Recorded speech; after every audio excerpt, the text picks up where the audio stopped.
ఓం నమ శివాయ. శ్రీశైల మల్లికార్జున మేడారం సమ్మక్క సారక్క చిలుకూరు బాలాజీ స్వామి. ఓం నమ శివాయ. గోపురం టీవీ చూసే వాళ్ళ ప్రేక్షకులందరికీ నమస్కారం. నా పేరు రామ్ శాస్త్రి. చిలుక జోషం అంటండి ఆ కాలంలో ఉంది, ఇప్పుడు ఉంది, ఇక ముందు గుడుక నడుస్తుంది. చిలుక జోషం అంటే నిజం ఉందండి, నమ్మండి, వినండి. ఏప్రిల్ నెల 13 నుంచి 19 తారీఖు వరకు ఈ 12 రాశుల మీద ఈ రాశి మీద గురుబలం ఎంత ఉంది, ఈ రాశి మీద శనిబలం ఎంత ఉంది, మంచివి ఎంత, చెడు ఎంత చెప్తా వినండి. చిలకమ్మ కన్యరాశి వాళ్ళ జ్యోతిషం, కన్యరాశి వాళ్ళ భవిష్యవాణి, కన్యరాశి వాళ్ళ జ్యోతిషవాణి. చిలకమ్మ కన్యరాశి వాళ్ళ శాస్త్రం ఎట్లా ఉంది? చిలుక కన్యరాశి వాళ్ళకి సాక్షితంగా, కన్యరాశి వాళ్ళకి కంచి కామాక్షి, ఎక్కడ? తమిళనాడు. కంచి కామాక్షి, మధుర మీనాక్షి, కాశీ విశాలాక్షి, ఈ 3 దర్శనాలు చేసుకుంటే పుణ్యం అంతే దొరుకుతుంది, ఉన్న పాపం వెళ్ళిపోతుంది, కర్మ కటాక్షం వెళ్ళిపోతుంది, జీవితంలో సుఖంగా సంతోషంగా ఉంటారు. ఈ మనసు అనేది ప్రశాంతంగా శాంతంగా ఉంటుంది. కంచి కామాక్షి, మధుర మీనాక్షి, కాశీ విశాలాక్షి. ఈ కన్యరాశి వాళ్ళకి ఎందుకో కానీ కొంచెం తెలివిలా, చదువులా, ఏదైనా పనికి కొంచెం ముందు ఉంటారు, వెనక జరగరు. ఏదైనా పని చేయాలనుకుంటే ముందే ఉంటారు. సరే ఇంటికి వెళ్ళి ఏదైనా పనికి వెళ్దామంటే సరే రెడీ, ముందే తయారై ముందే రెడీ ఉంటారు. ఎండి బంగారం కొనాలి, దానికి మంచిగా జతనంగా పెట్టాలి. ఆ పైసకు మంచిగా పైసగా కూడపెట్టి ఇంటి లోపల మంచిగా జతనంగా పెట్టాలి. రెండోది ఆభరణాలు, కొత్త వస్త్రాలు, మంచి బట్టల మీద చాలా లైక్ చేస్తారు.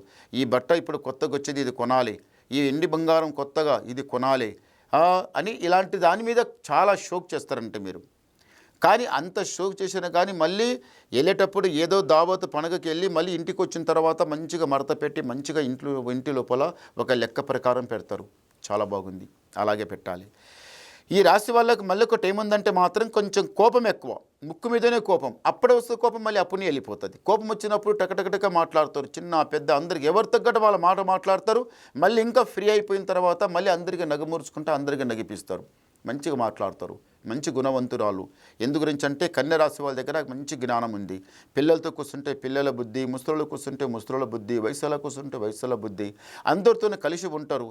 ఎవరికైనా కానీ ఏ ఇంటికి వెళ్ళినా పాలెళ్ళు పగబాలు ఎవరి దగ్గర వెళ్ళినా కానీ అరే ఈ అమ్మాయి చాలా మంచి అమ్మాయి, రా అమ్మాయి ఇటు కూర్చో, బాబుని ఇట్లా రా, కన్యరాశి వాళ్ళు ఎవరైనా కానీ అమ్మాయి అయినా అబ్బాయి అయినా ఇలా రానైనా కూర్చోమని మంచిగా పక్కన కూర్చొని పెట్టుకొని మంచిగా మర్యాద ఇచ్చి గ్లాసు నీళ్ళు అయినా కానీ పాలైనా కానీ ఛాయ్ అయినా కానీ ఎంత ప్రేమతోనో చూసుకుంటారు.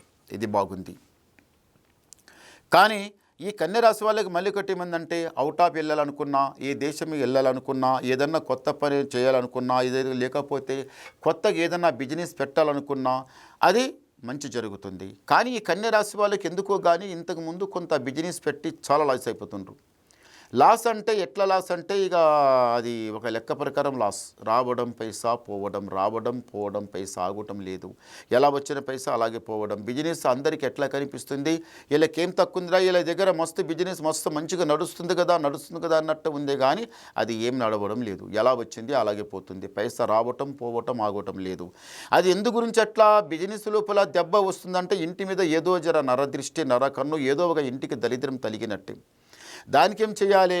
ఒక బూడిద గుమ్మడికాయ తీసుకొచ్చి అమాస రోజు ఇంటికి కట్టాలి.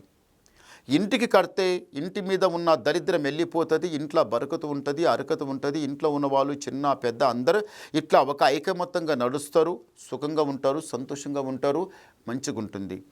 ఆరోగ్య సమస్య ఏమీ కాదు, భగవంతుడే ఉన్నాడు. ఇంతవరకు ఆరోగ్య సమస్యలో చాలా దెబ్బ తిన్నారు, చాలా నష్టపోయారు, చాలా కష్టపడ్డారు. ఇప్పుడు గురిక ఏముందంటే ఆరోగ్య సమస్య బాగుండాలి, ఇంట్లో బాగుండాలి, ఇంట్లో చిన్న పెద్ద అందరూ కలిసి ఉండాలి, మంచిగా నడవాలని ఉంది. అలాగే నడుస్తారు. ఈ రాశి వాళ్ళకి చాలా బాగుంది. చేపెట్టిన పని కలిసి వస్తుంది. రాజా బతికేది టైం దగ్గరకు వచ్చింది. ఇంతవరకు కష్టాలు, నష్టాలు, చిక్కులు, చికాకులు చాలా వచ్చాయి, చాలా పోయినాయి. జోగిండ్రు ఇప్పుడు మంచిగా గట్టిగా ఒక లెక్క ప్రకారం కూర్చున్నాడు. మనకి బాధ చూడలేమా, మనం ఈ కష్టం చూడలేదా, మేము పైసా చూడలేదా, అన్నీ చూసినాం, వచ్చినాయి పోయినాయి పోని. వచ్చినప్పుడు ఉన్నాయి, పోయినప్పుడు పోయినాయి, అంతా దేవుని దయ, మళ్ళీ ఇంకా ఇస్తాడేమో అని ఇలాంటిది మంచిగా తెగతింపు మీద ఫ్రీ మీద ఉంటారండి మీరు. చాలా బాగుంది. తొందరపడకండి, నిదానం చేయండి, చాలా మంచి కలిసి వస్తుంది. ఒకసారి గవ్వలేస్తాం.